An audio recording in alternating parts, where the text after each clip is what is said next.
로마서는 이제 16장까지 있습니다. 로마서의 본문이라고 할 수 있는 그런 내용은요, 지난 시간에 우리가 보았던 로마서 5장 13절까지 사실상 그 내용은 끝이 납니다. 그리고 이제 오늘 우리가 읽은 이 14절부터의 내용, 그리고 16장까지는 바울의 개인적인 그런 이야기를 나누면서 이제 인사하면서 로마서의 편지, 로마에 보내는 편지를 마무리하게 되어집니다. 로마서 강해에 제가 이 시리즈 제목을 다시 복음으로 이렇게 정했었는데요. 복음이 하는 역할은 무엇인가? 바울은 그것을 삶을 변화시키는 것으로 이야기하고 있는 것입니다. 그래서 로마서 강해의 첫 설교의 제목이 무엇이었냐면요. 무엇이었을까요? 맞추시면 제가 큰 상품을, 자동차를 한 대 사드릴 텐데. 모르시죠? 제가 모르실 줄 알고 자동차라고. 인생을 바꾸는 복음. 로마서 처음 시작할 때 그 제목이 인생을 바꾸는 복음이었습니다.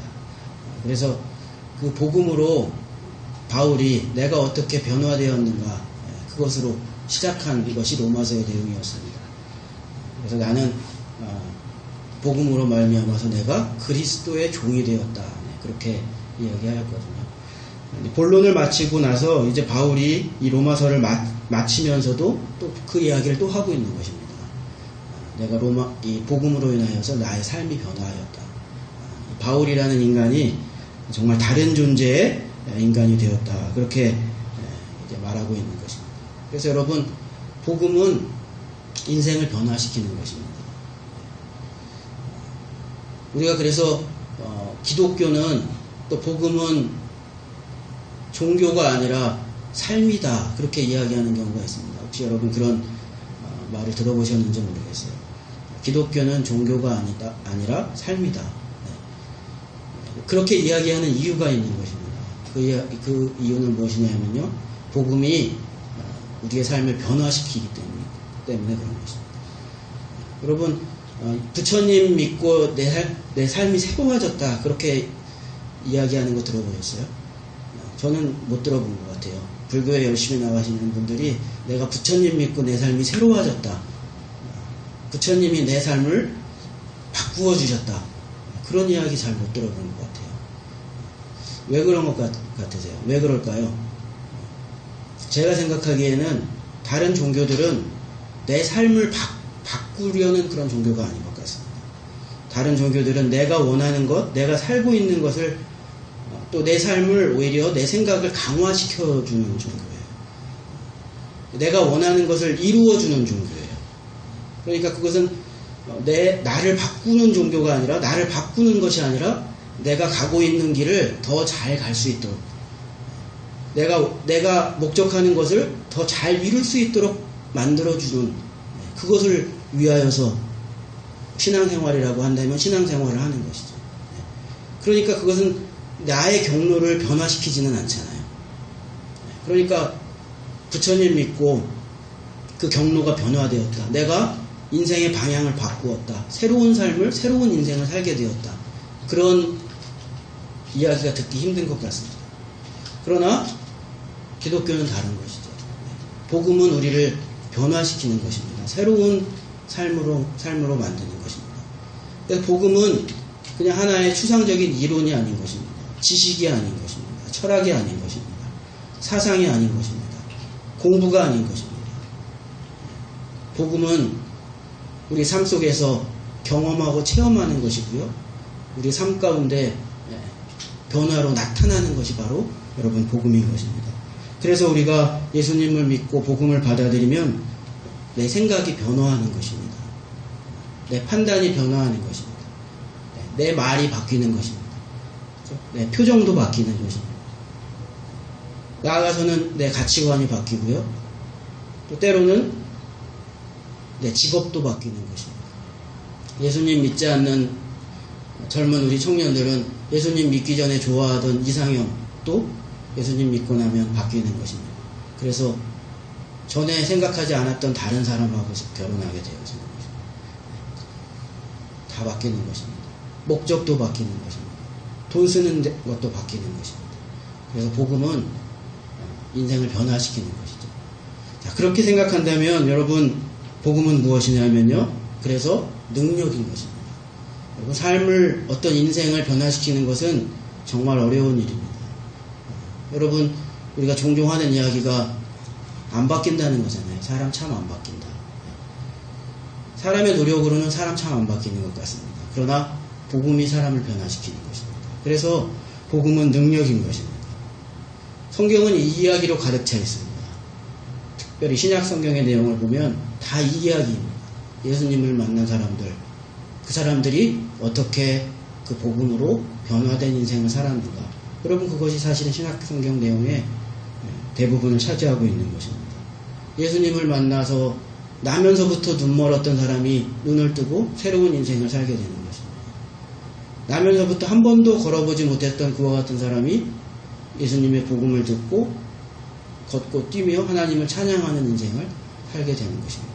그래서 예수님을 믿은 그 비포와 예수님을 믿고 난 이후 그 애프터의 삶에 차이가 있는 것입니다.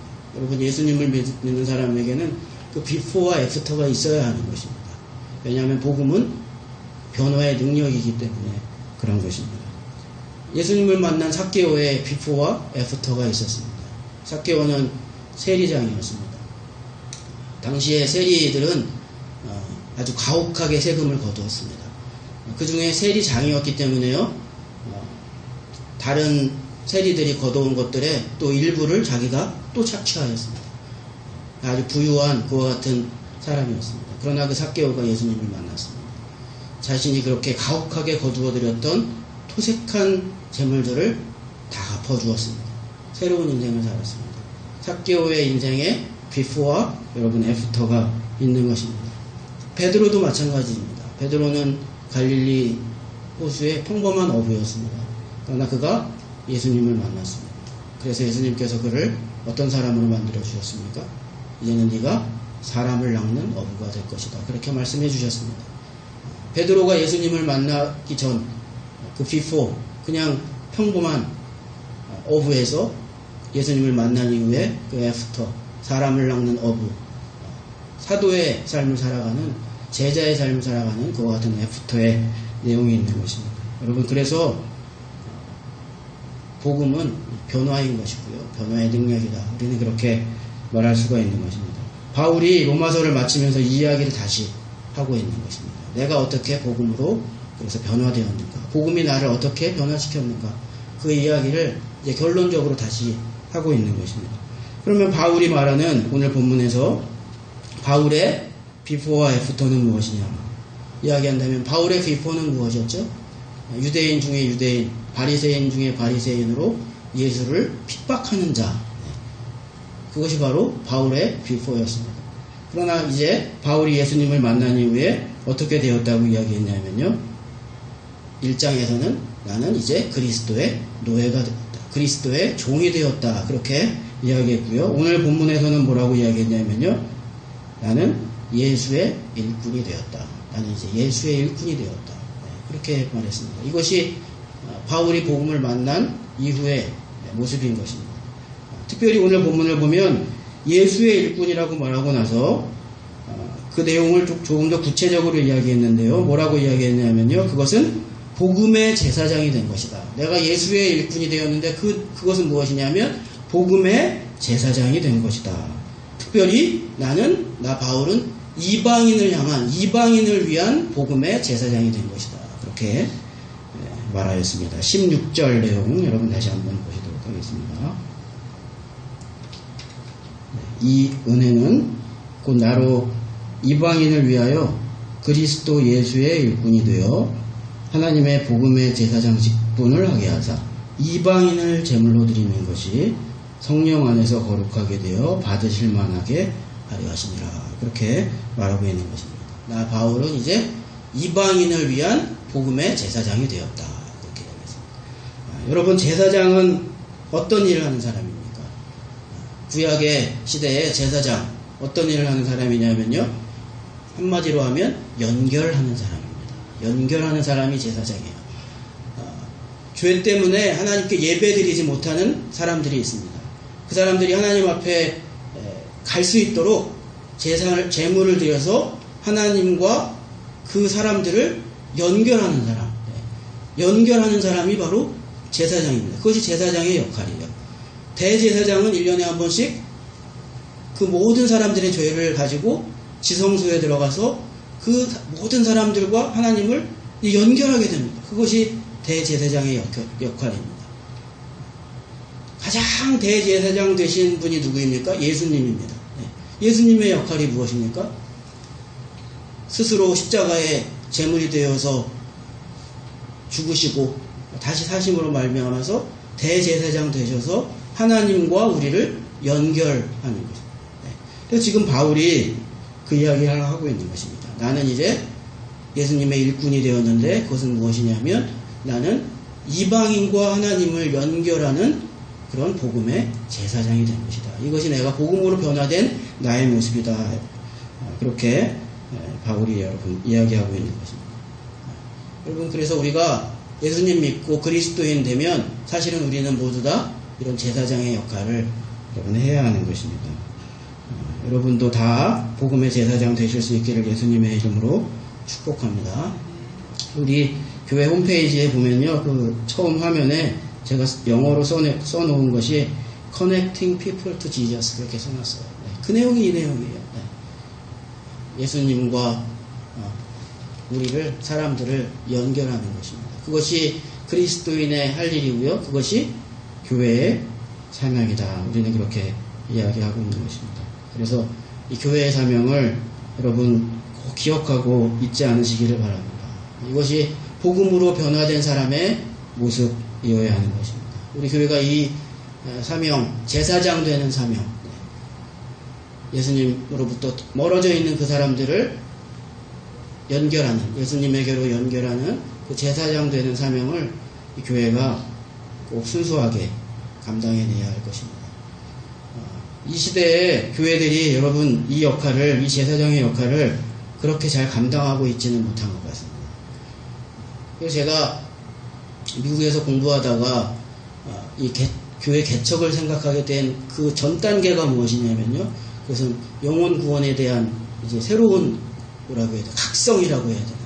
저도 뭐 그 전에 목회 사역을 하진 않았던 것이 아니고 계속 목회도 하였었고 또 그 모태신앙으로 계속 자라왔기 때문에 이런 주제에 대해서 제가 모를 리가 없는 것이죠.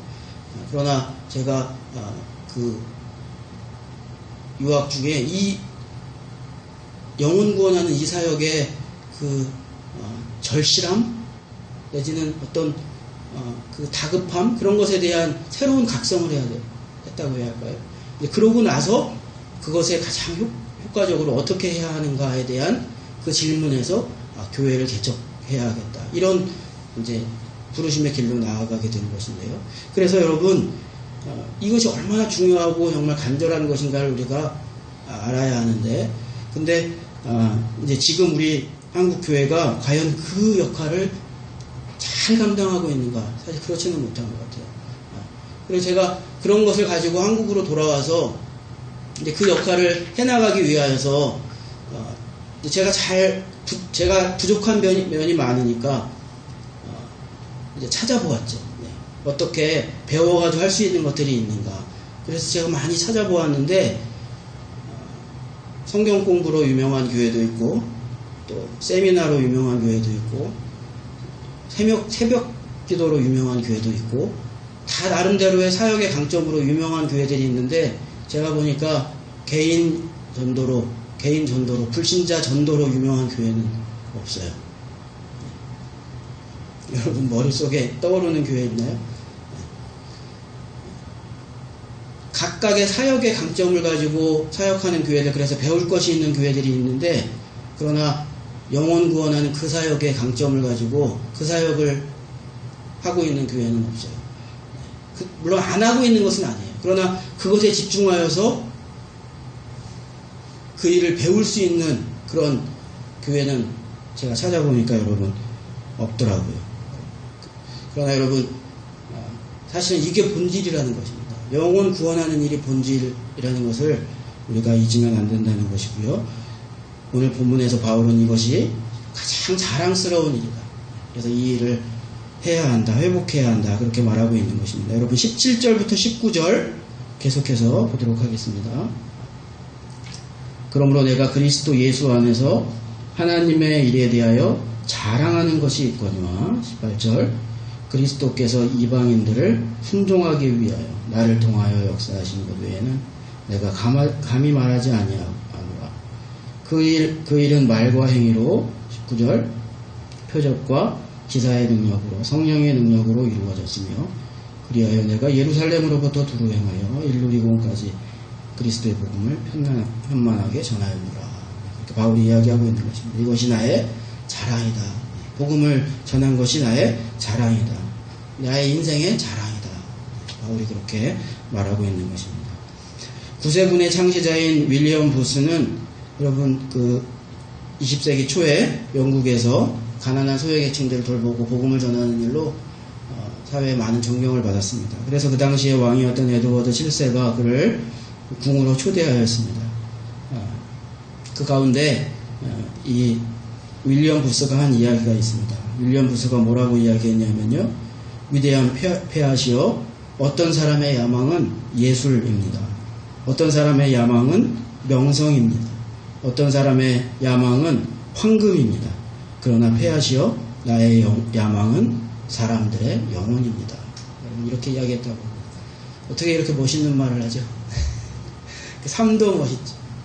그 야망은, 나의 야망은 사람들의 영혼입니다. 그 영혼을 하나님께로 인도하는 것이, 영혼을 구원하는 것이 내 인생의 꿈입니다. 내 인생의 야망입니다. 그는 이렇게 이야기했다고 합니다. 여러분, 저와 여러분도 이런 야망의 사람들이 꼭 될 수 있기를 예수님의 이름으로 축복합니다. 자, 그런데 여러분, 여기서 바울이 한 가지 더 이야기하고 있는 것이 있는데, 바울은 복음의 제사장이 되었는데, 그러면 또한 어떤 사람이었느냐 우리가 묻는다면 바울은 복음의 개척자였다. 복음의 개척자였다. 그렇게 이야기했습니다. 오늘 본문에서 보면 바울은 내가 복음이 아직 전해지지 않은 곳에 내가 복음을 전하기를 원한다. 다른 사람들이 씨를 뿌리지 않은 곳에 내가 복음을 전하기를 원한다. 그렇게 이야기를 했습니다. 20절과 21절 말씀 다시 또 보겠습니다. 또 내가 그리스도의 이름을 부르는 곳에는 복음을 전하지 않기를 힘썼노니 이는 남의 터 위에 건축하지 아니하려 함이라. 21절 기록된 바 주의 소식을 받지 못한 자들이 볼 것이요 듣지 못한 자들이 깨달으리라 함과 같으니라. 그래서 바울은 남이 무언가 이룬 곳에 가서 하려고 하는 것이 아니라 아무것도 남이 하지 않은 곳에서 바울은 복음의 개척자가 되어서 복음을 전하기를 원했다. 나는 그런 삶을 살았다. 그렇게 바울은 이야기하고 있는 것입니다. 여러분, 그러나 이 개척이라는 것은 참 어려운 것입니다. 남이 가지 않은 길 가는 것은 참 어려운 것입니다. 남이 이루어 놓은 것이 없는 곳에 무언가 터를 쌓아가는 것, 여러분 굉장히 어려운 것입니다. 교회도 개척교회가 어려운 것이에요. 여러분 아시죠? 네. 미국에서 제가 공부할 때 그래서 보니까 개척교회 목사를 아무나 안 시켜요. 네. 가장 다방면에 잘할 수 있는 사람이 개척 목사 할 수 있는 거예요. 네. 조직화된 교회는 설교만 잘하면 되는 목사도 필요해요. 설교만 하면 돼요. 네. 또 성경 공부만 잘하는 목사, 그것만 하면 돼요. 네. 다른 건 다른 사람이에요. 또 행정만 잘하는 사람 필요해요. 요즘에는 이 디지털만, 컴퓨터만 잘 만져도 평생 목사 한 수 받고 컴퓨터만 만지다가 끝나는 그런 목회자도 있어요. 그러나 나름대로 필요가 있어요. 근데 여러분, 이제 교회 개척을 하면 개척 목사는 혼자 다 해야 되잖아요. 그러니까 다방면에서 가장 탁월한 사람을 선발해서 교회 개척자로 보내는 것이에요. 그러니까 교회 개척이 힘든 것이에요. 제가 제 주변에 이제 선배 목사님들한테 교회를 이제 조금 크게 일구신 목사님들에게 목사님 어떻게 이렇게 하셨는지 좀 비결을 좀 가르쳐 달라고 어떻게 하면 되냐고 물어보면 그 중에 이제 몇 분이 하시는 말씀이 나는 개척한 게 아니라고 그렇게 말씀하시는 분들이 있어요. 그럼 제가 목사님 뭐 교인 뭐 많지 않으실 때 목사님 시작하셨잖아요. 그리고 지금 이렇게 크게 일구셨는데 개척이나 다름없지요. 제가 그렇게 말씀을 드리면 그분들 대부분이 그렇게 말씀을 하시더라고요. 아니라고. 그거까지가 어려운 거라고 말씀을. 30명, 50명 그것까지가 어려운데 나는 그 다음부터 했다고. 그래서 내가 김 목사에게 이야기해줄 거리가 그렇게 많지가 않다고. 그렇게 사실은 솔직하게 저에게 이야기해 주시는 목사님들이 여러 분 계셨어요. 개척이 사실 어려운 것입니다. 남이 아무것도 이루지 않은 한 번도 삽으로 무언가 파지 않은 그 땅에 건물을 세워가는 일은 여러분 쉽지 않은 것입니다. 그런데 하나님께서 그 일로 부르신다는 것입니다. 새로운 곳으로 복음을 들고 나아가서 새로운 땅에 교회를 세우기를 하나님께서는 여러분 원하신다는 것입니다. 그래서 바울은 나는 그 일에 부르심을 받았다. 내가 그 일을 한다. 나는 복음의 개척자가 되었다. 그렇게 이야기하고 있는 것입니다. 여러분 이 아무것도 이루어지지 않은 이와 같은 곳에 하나님의 복음을 가지고 나아가는 것은 얼마나 귀한 일인지 우리가 다시 한번 생각해 봐야 할 것입니다. 저희 교회 모교회인 일산의 성광교회 여러분 그 담임 목사님이신 유관재 목사님께서 몇 년 전에 쓰신 그 책 광야와 사막을 건너는 사람이라는 그 책을 보면요. 거기에 전영창 선생님이라는 분의 그런 이야기가 나옵니다. 이분은 우리나라가 이제 그 막 6.25 전쟁이 끝나서 한참 나라가 어려울 그 무렵에 미국에서 미국 유학을 마치고 우리나라로 돌아왔는데 그때는 뭐 미국에서 학위받고 오고 그런 것이 굉장히 귀할 때였죠. 사실은 한 20년 전까지만 해도 외국에서 학위받고 돌아오면 뭐 다 인정을 받고 그랬잖아요. 그래서 이때는 뭐 더 그랬던 것이죠. 그래서 대학 교수직을 제의받았습니다. 그런데 이분이 그 교수직을 거부하고 저기 경상도 두메산골에 거창고등학교, 당시 거의 폐교 직전에 있던 어려운 그런 산골 학교로 이분이 가게 되었습니다. 그리고 거기서 그 학교를 일구원해서 평생 거기서 헌신하시면서 그 학교를 다시 재건시켜내셨어요. 이분이 이야기하는 직업 선택의 10계명이 있습니다. 어떻게 직업을 선택하여야 그 인생이 정말 하나님께서 원하시는 그런 귀한 인생이 될 수 있는가. 직업 선택의 10계명이 있는데 이렇게 이야기를 했습니다. 1. 월급이 적은 쪽을 택하라.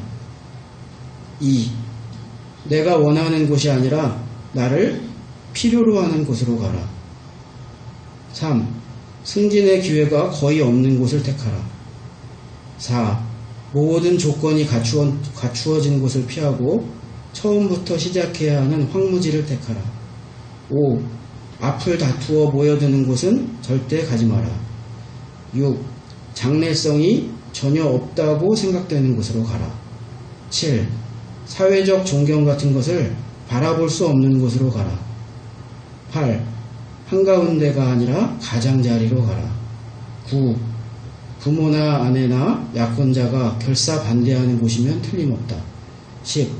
왕관이 아니라 단두대가 기다리는 곳으로 가라.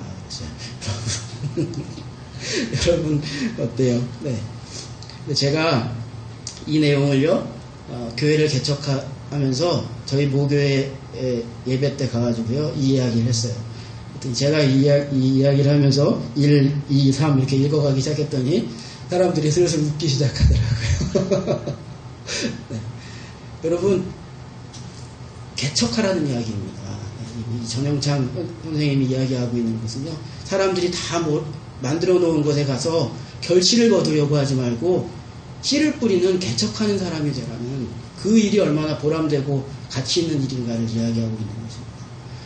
바울이 바로 그와 같은 사람이었다는 것이고요. 이 개척자의 사명에 순종한 사람이었다는 것입니다. 이것은 정말 중요한 일입니다. 바울이 만약에 이 개척자의 삶을 받아들이지 않았다면 여러분 복음은 한동안 유대 땅 밖으로 벗어나기 어려울 것입니다. 그렇게 빠른 시간 안에 예수님께서 돌아가시고 채 100년이 되기 전에 복음이 그 당시에 세상의 끝이라고 여겨질 수 있는 그런 유럽 전역까지 복음이 그렇게 급속도로 퍼져나가기가 어려웠을 것입니다. 바울이 복음의 개척자가 되어서 그곳으로 나아갔기 때문에, 순종하였기 때문에 이런 일이 이루어진 것입니다. 여러분, 그 누군가가 개척자가 되어서 정말 세계사에서 알려지지도 않고 이 세계 지도에서 잘 보이지도 않는 자그마한 나라, 못 사는 나라, 이 조선이라는 나라에 여러분 그 선교사들이 개척하지 않았다면, 복음을 들고 개척자가 되어 이 땅에 오지 않았다면, 여러분 지금 우리나라가 이렇게 십자가로 가득한 이런 복음의 나라가 여러분 될 수가 없었을 것입니다. 그러므로 복음의 개척자가 되어야 한다는 것입니다. 바울은 내가 복음의 개척자의 삶을 살았다, 그렇게 이야기한 것입니다. 그래서 이제 우리가 한국 교회가 이 복음도 레드오션이 있어요. 사람들이 많이 있는 곳, 경쟁이 치열한 곳이 있습니다. 그것이 아니라 블루오션으로 나아가야 하는 것입니다. 우리 이 전세기에 교회가 부흥하던 시대가 있었습니다. 그 부흥하던 시대에 그 열매 조금 남아있을지 모르겠어요. 그 조금 남은 열매 그거 거두려고 시도하기보다는 또 이미 남이 다 바구니에 담아놓은 그와 같은 열매, 그 열매를 다시 내 바구니로 옮겨오려고 여러분 그렇게 하기보다는 당장에 내 눈앞에 열매를 거두지 못할지라도 황무지 같은 땅에 여러분 씨를 뿌리는 그런 역할을 감당해야 하는 것이고요. 여러분 그 면에 있어서 여러분, 저와 여러분이 이곳에서 하고 있는 이 사역이 얼마나 보람있고 소중한 일인가, 여러분 그것에 대한 자부심을 여러분이 가질 수 있기를 예수님의 이름으로 축복합니다. 우리가 빨리 열매를, 다른 사람이 받은 열매를 좀 몇 개 갖고 올 수도 있잖아요. 네. 어쩌면 그것은 쉬운 일일 수도 있잖아요. 그러나 그것이 하나님께서 원하시는 복음의 사역은 아닌 것입니다. 당장 내 눈에 보이지는 않을지라도 씨앗을 뿌리는 일, 복음의 씨앗을 뿌리는 일, 개척자가 되어 씨앗을 뿌리는 일, 여러분 이 일을 해야 하는 것이고요. 바울이 말하기를 그것이 내가 복음으로 내 삶이 변화한 나의 삶이었다, 그렇게 여러분 이야기하고 있는 것입니다. 그래서 우리가 한 영혼 개척자의 마음으로 그렇게 영혼 구원하는 그 일에 우리가 마음을 쏟고 그 일을 위해서 우리가 달려가야 하는 것입니다. 우리 교회가 그 역할을 여러분 감당해야 하는 것입니다. 이 시대는요, 이제 어떤 집회로 사람 그 영혼을 구원하는 그런 시대가 아닙니다. 큰 집회 열고 큰 어떤 이벤트 열어서 막 100명, 200명씩 결신하고, 여러분 그럴 수 있는 시대가 아닙니다. 지금 한국의 현실은 그런 시대가 아닙니다. 황무지에서 씨앗 하나하나 심어가지고요, 한 영혼 구원해야 하는 여러분 그와 같은 시대인 것입니다. 그래서 우리가 한 사람 한 사람 그 영혼 바라보면서 우리가 그렇게 기도하며 교회의 사명을 그렇게 감당해내야 하는 것입니다. 한 20, 30년 전만 해도요, 그냥 마치 바다에 그물을 이제 했다가 거두듯이 그렇게 우리나라에서 추수가 되고 그렇게 물고기를 잡을 수 있는 그런 시대가 있었습니다. 그런데 여러분 지금은 그렇지 않은 것이에요. 그래서 한 영혼 우리가 정성을 다해서 그렇게 여러분 바라보며 구원해야 하는 것입니다. 최권능이라는 그런 전도를 많이 하신 우리 부흥기에 한 100년 전 얘기죠. 최권능이라는 분이 계세요. 그분의 이야기를 보면 이런 이야기가 있습니다. 그분이 전도를 너무 영혼 사랑하고 전도를 하고 싶은데 할 데가 없는 거예요. 사람들이 자기 이야기를 들어주지를 않는 것이에요. 그래서 여기저기 다니면서 전도를 하는데 언젠가는 저기 그 화천에 산촌에 가가지고 전도를 하려고 하는데, 뭐 시골에 그렇게 사람들이 많이 있나요? 다 밭에서 일하기 바쁘고, 그러니까 그 사람들에게 말을 하고 싶어가지고 여기 사람 죽는다고 막 소리를 쳤다는 것이에요. 그럼 사람, 거기서 밭에서 일하던 이제 사람들이 막 사람 죽는다고 하니까 무슨 진짜 급한 일이 있는가 해가지고요. 막 최건능이라는 분이 계시는 곳으로 무슨 일이냐고 막 이렇게 왔다는 것입니다. 그럼 다 오면은 예수 믿으시오. 그랬다는 거예요. 그러면 이 사람들이 뭐야, 이 미친 사람인가? 왜 이거 죽는다고 하더니 오니까 무슨 소리를 하는 거예요. 이렇게 가려고 하면 이 사람이 자기 춤에서 뭔가를 꺼내면서 아멘마사 출두요. 또 그렇게 했다는 거예요. 그런 사람들이 또 뭐야? 이렇게 또 관심을 가지면 또 예수 믿으시오. 네. 여러분, 이렇게는 하지 마세요. 이렇게는 하지 마세요. 이렇게 하면 안 됩니다. 요즘에는. 그러나 제가 여러분에게 말씀드리고 싶은 것은 있는데요. 그 마음입니다. 그 영혼에게 복음 전하고자 하는 그 뜨거운 마음. 그래서 우리가 이 마음을 정말 이렇게라도 그렇게라도 그 이야기를 하고 싶은, 복음을 전하고 싶은 그 뜨거운 심장을 우리가 좀 가져야 되겠다, 그런 생각을 해봅니다. 그래서 가정교회에 제가 관심을 갖고 또 우리가 목장하고 그런 이유도 우리가 교제하고 친목하고 그러는 것도 중요한 것이지만 사실은 그 목적이 있습니다. 그것은 VIP, 우리의 가장 소중한 그 사람들, 영혼 구원하는 그 일을 하기 위하여서 우리가 해나가는 것입니다. 여러분, 우리가 이렇게 복음으로 변하는 그런 제사장과 같은 사역을 감당할 수 있는 저와 여러분 꼭 될 수 있기를 예수님의 이름으로 다시 한번 부탁을 드립니다. 바울이 마지막으로 그래서 이야기한 것이 이것인 것입니다. 나는 복음으로 변화한 사람이라는 것입니다. 로마서의 내용이 그것입니다. 사실 로마서의 대부분의 내용이 복음의 이론으로 구성되어 있지만, 그러나 로마서의 목적이 복음의 이론을 설명하기 위한 것이 아닙니다. 바울이 어떤 차가운 머리로 복음은 무엇인가에 대해 설명하기 위하여 로마서를 쓴 것이 아닙니다. 로마서는 바울의 영원 사랑에 대한 뜨거운 마음으로 쓰여진 책입니다. 그래서 바울은 이 로마서를 통하여서 복음으로 인하여서 내가 어떻게 변화되었는가를 이야기하고 싶은 것입니다. 복음으로 나는 이렇게 변화되었다고 이야기하고 싶은 것입니다. 그리고 그 복음이 그래서 무엇인가를 그래서 이야기하는 것입니다. 사랑하는 여러분, 이 복음이 저와 여러분도 변화시킬 수 있기를 원하고요. 그래서 바울의 삶의 비포와 애프터 변화된 것처럼 저희도 저와 여러분도 바울처럼 예수님 믿고 난 이후에 우리가 복음의 제사장 되고 이 가장 자랑스럽고 감격스러운 이 일, 우리의 삶 가운데 변화로 나타날 수 있기를 예수님의 이름으로 축복합니다.